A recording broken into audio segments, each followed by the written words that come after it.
Welcome to Dreamy Detections, a quiet haven for your mind to find its rest. Thank you for choosing this gentle story as your companion, a soft melody to help you find contentment and drift easily into a peaceful sleep.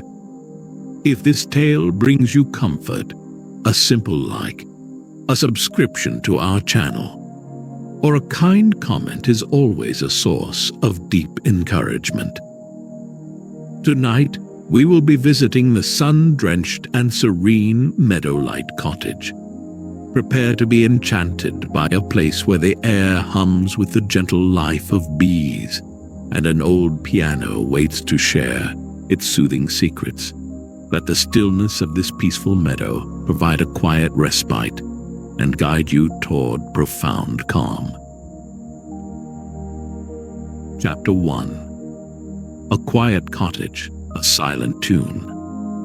The cottage greeted Arthur with a profound and welcoming silence. It was a quiet that felt ancient and alive, woven from the soft rustle of birch leaves and the whisper of tall meadow grass.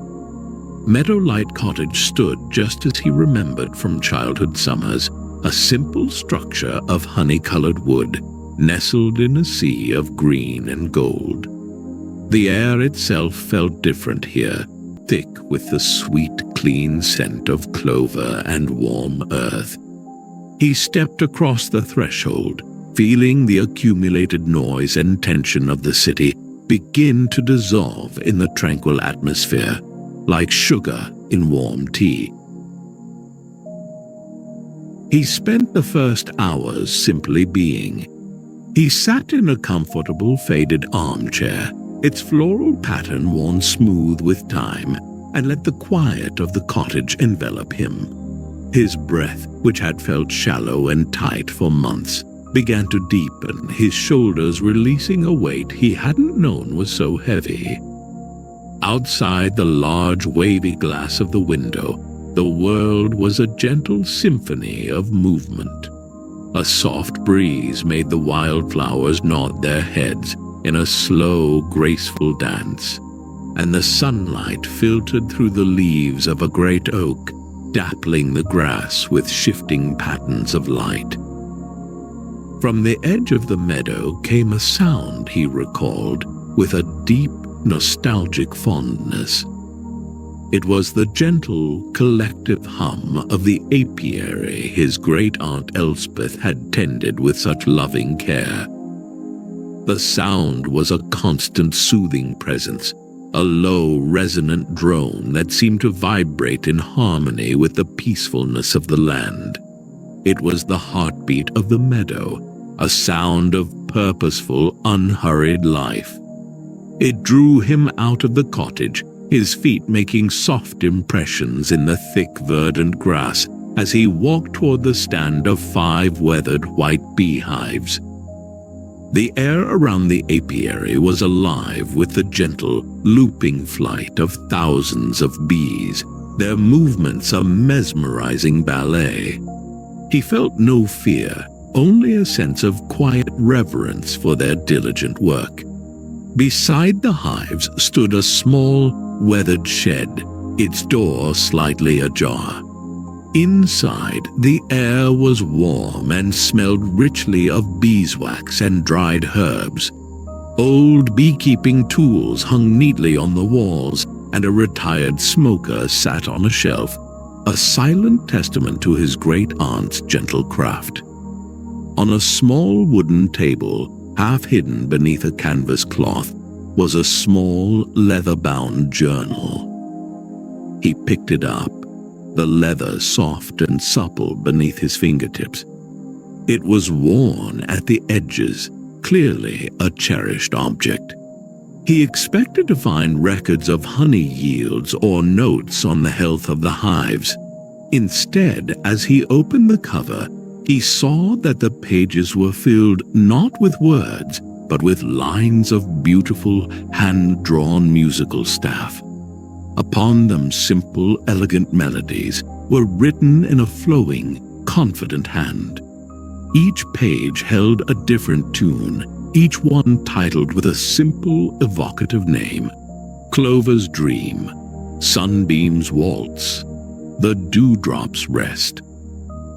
Arthur ran his thumb over the notes, feeling the slight indentation of the ink on the thick, creamy paper. As a concert pianist, he had spent his life with music of immense complexity and technical demand. This was different.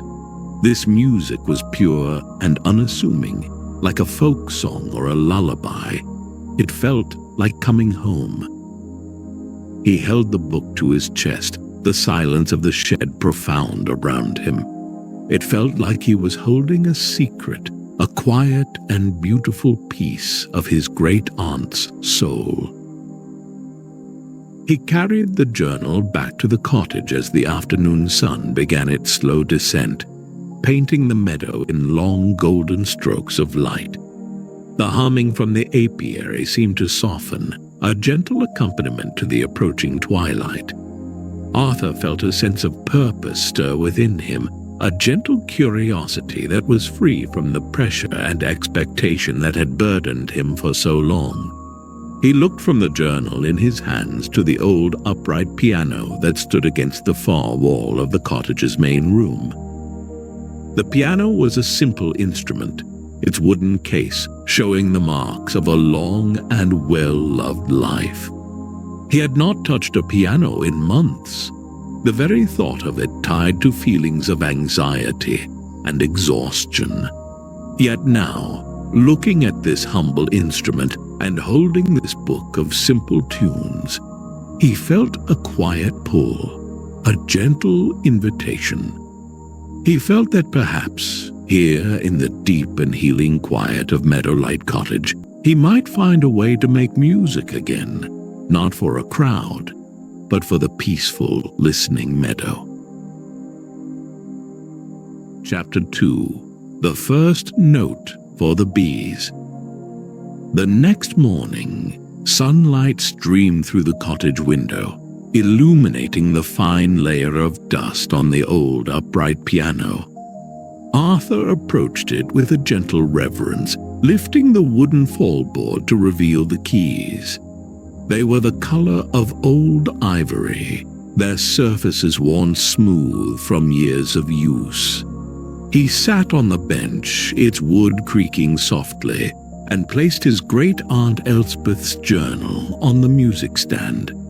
The book fell open to the first piece, a simple melody titled Clover's Dream. The notes were clean and uncluttered, a stark contrast to the dense, complex scores that had filled his recent life. He placed his hands on the keys, feeling their familiar, cool smoothness. For a moment, he simply sat there, breathing in the scent of old wood, and felt. Then, he pressed the first key. The note that emerged was soft and mellow, slightly imperfect, imbued with the character of the old instrument. It was a sound that was profoundly comforting. He began to play, his fingers moving slowly, almost tentatively, as he translated the handwritten notes into sound. The melody was as simple and pure as he had imagined, a gentle, meandering tune that evoked the feeling of a warm, sunlit afternoon. As the soft notes of the lullaby drifted out from the open cottage window and across the meadow, a curious thing began to happen. Arthur, his focus split between the music and the world outside, noticed a subtle shift in the soundscape. The hum from the apiary, which had been a lively and somewhat chaotic buzz of activity, began to change. The sound did not lessen, but rather deepened, the countless individual notes of the bees' wings coalescing into a single, unified, and resonant drone. The frantic energy seemed to melt away, replaced by a sound of deep and harmonious peace. He continued to play, his touch growing more confident as he became lost in the simple beauty of the melody. The music flowed from his fingertips without effort, without the need for perfection or performance. It was a pure act of creation, a quiet conversation between him, the piano, and the journal. The bees' harmonious hum continued, a steady and soothing accompaniment to his playing. It was as if they were listening, their collective spirit calmed by the gentle vibrations of the music. Arthur felt the music working its gentle magic on him as well.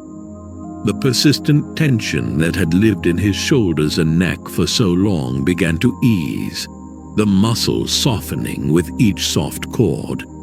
A feeling of profound calm washed over him, quieting the restless, critical voice in his mind. He was not a performer on a stage. He was simply a person in a quiet cottage, making a beautiful sound for a listening audience of bees and wildflowers. A small, genuine smile touched his lips for the first time in what felt like a very long time. When he played the final, soft note of Clover's dream, he let it hang in the air until it faded completely into silence. For a moment, the world was utterly still. Then the bees' hum returned to its more varied, industrious buzzing, yet it seemed gentler than before, less hurried. Arthur sat at the piano, his hands resting on the keys, feeling a sense of wonder and deep tranquility. He had never experienced such a direct and peaceful connection between his music and the natural world. He spent the rest of the morning exploring the journal, playing through several more of the lullabies. Each one had the same remarkable effect. Sunbeam's waltz elicited a warm golden resonance from the hives, while the dewdrop's rest was met with a hum so deep and soft it was almost a whisper. It was a beautiful and gentle puzzle, and its unfolding filled him with a quiet joy. His great-aunt had known this secret. She had composed these tunes not just for her own pleasure, but as a gift to her beloved bees. As the sun reached its zenith, Arthur rose from the piano bench feeling lighter, more grounded, and more connected to the world than he had in years. He felt as though a silent, unseen weight had been lifted from his spirit. He had come to Meadowlight Cottage seeking only silence, a retreat from the demands of his art. He was discovering instead that the path to healing was not through the absence of music, but through the rediscovery of its simplest, most honest, and most gentle form. Chapter 3. A Harmony for the Garden. A gentle and comforting rhythm began to shape Arthur's days at Meadowlight Cottage. Each afternoon, after a quiet morning spent reading or walking through the meadow, he would sit at the old piano and play. The lullabies from his great-aunt's journal became as familiar to him as his own breath, their simple melodies a source of constant soothing peace. The bees, his faithful audience, always responded, their collective hum deepening into that beautiful, harmonious drone that was now the soundtrack to his healing. The cottage and the meadow were filled with a profound sense of tranquility. One warm afternoon, as he was playing Sunbeam's waltz, he noticed a figure standing at the edge of his property by the low fence that separated his meadow from the neighboring garden. It was a woman with kind eyes and silver hair braided into a neat crown, her hands resting on the handle of a garden trowel. She was simply standing and listening, a look of gentle wonder on her face. This, Arthur knew, must be his neighbor Beatrice. He finished the piece and, after a moment's hesitation, walked out to greet her. Beatrice's smile was as warm and genuine as the afternoon sun. She introduced herself, her voice soft and melodic. "That was just beautiful," she said, her gaze drifting from Arthur to the piano visible through the open window. "I do not mean to intrude, but the music that has been coming from your cottage these past few days is simply enchanting." She then looked toward her own garden, a spectacular tapestry of vibrant flowers and lush greenery, with an expression of pleasant puzzlement. "It is a curious thing," Beatrice continued thoughtfully. "I have lived here for 50 years, and I have never seen my garden so happy. The roses seem to hold their blooms longer, and the lavender is more fragrant than ever before. It is as if the whole world has taken a long, peaceful breath since you arrived." She looked over toward the apiary, where the bees were now buzzing in their usual industrious way. Even the bees seemed more content. Arthur felt a warmth spread through his chest. He invited her to sit with him on the cottage porch for a cup of tea. As they sat in comfortable wooden chairs, sipping warm chamomile tea sweetened with a drop of his great-aunt's honey, Arthur found himself telling her about the journal and its gentle tunes. He explained the remarkable effect the music had on the bees. Beatrice listened with a serene, knowing expression, nodding gently. "Elspeth always had a special connection to this place," she said softly. "She believed that everything from the smallest bee to the tallest oak thrives on gentle kindness. It seems she left some of that kindness behind for you to find." They sat in companionable silence for a while. The only sounds, the clink of their teacups and the constant peaceful hum from the apiary. The harmony that Arthur had felt between the piano and the bees now seemed to expand, embracing the vibrant garden, the warm air, and the quiet company of a new friend. The feeling of isolation that had clung to him for so long was gone, replaced by a sense of gentle, easy connection to the world around him. Later, Beatrice walked with him through her garden, pointing out her favorite flowers with a quiet pride. She showed him a patch of brilliant blue delphiniums, their tall spires reaching for the sky, and a rambling rose bush covered in soft, cream-colored blossoms that smelled of honey and spice. She spoke of the plants as if they were old friends, each with its own personality and preferences.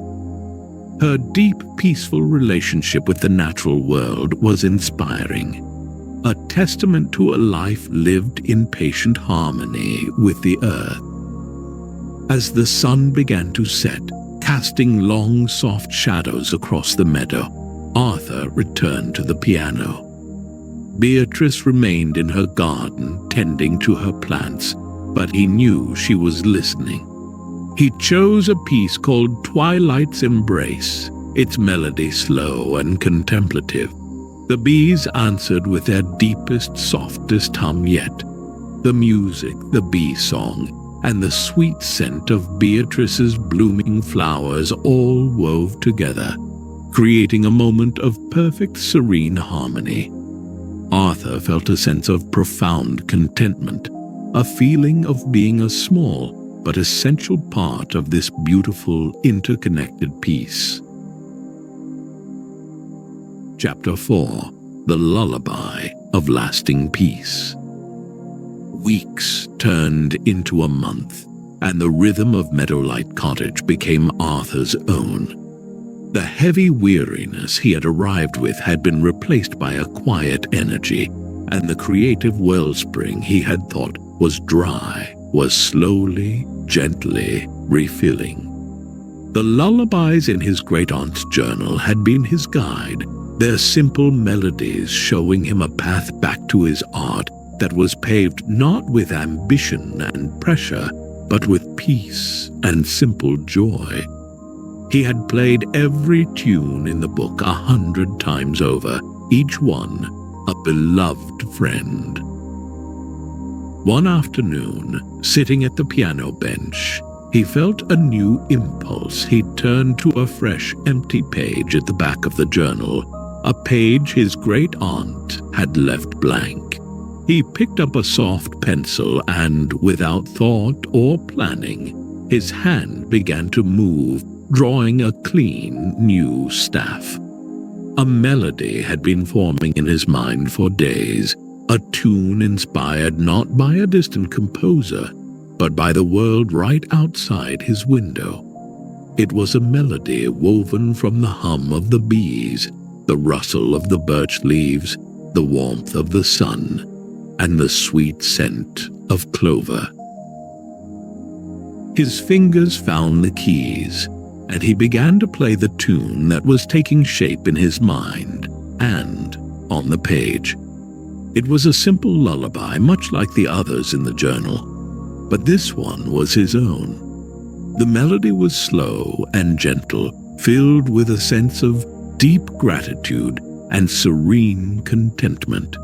It was a musical thank you to the cottage, the meadow, and the bees that had offered him such profound healing. He titled it simply, "The Beekeeper's Piece."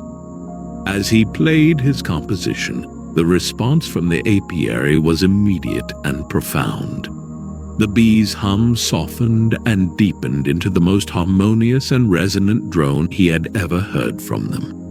It was a sound of absolute tranquility, a perfect echo of the peace he felt in his own heart. The music and the bee song swelled together, filling the meadow with a vibration that felt ancient and sacred. He felt a tear of pure, quiet happiness trace a path down his cheek. He knew then that his time of retreat was nearing its end, not with a sense of sorrow, but with a feeling of gentle completion. He had found what he came for, and so much more. He had reconnected with his music by letting go of the need to control it, by allowing it to be a simple, honest expression of the peace he had found. The gentle magic of the journal was not a complex secret to be solved, but a simple truth to be lived, that the most beautiful art comes from a place of quiet, loving attention. In his final days at the cottage, he carefully transcribed his new lullaby onto a fresh piece of music paper. He placed it inside the front cover of the journal, a small gift left for the next person who might need to find this quiet place. He felt a deep connection to his great-aunt Elspeth, a shared understanding across the years. Her legacy was not in grand compositions, but in this quiet harmony between music and nature, a legacy he now felt honored to be a part of. On the day he was to leave, he walked to the apiary one last time. The air was warm, and the bees were busily working, their hum a familiar and comforting sound. He placed a hand gently on one of the warm, sun-drenched hives and whispered a quiet, "Thank you." He felt a sense of profound and lasting peace settle within him, a tranquility that he knew he would carry with him wherever he went. The silence of the world no longer felt empty. It felt full, brimming with the potential for gentle music. Driving away from Meadowlight Cottage, he looked back at it one last time, nestled in its sunlit meadow. He was not the same man who had arrived weeks ago, burdened and exhausted. He was returning to his life with a new understanding of his art and himself. He would still play the grand concert halls, But he would carry the memory of the bee's soft hum with him, a constant reminder that the most powerful music is often the most gentle, and that true harmony is found not in applause, but in peace.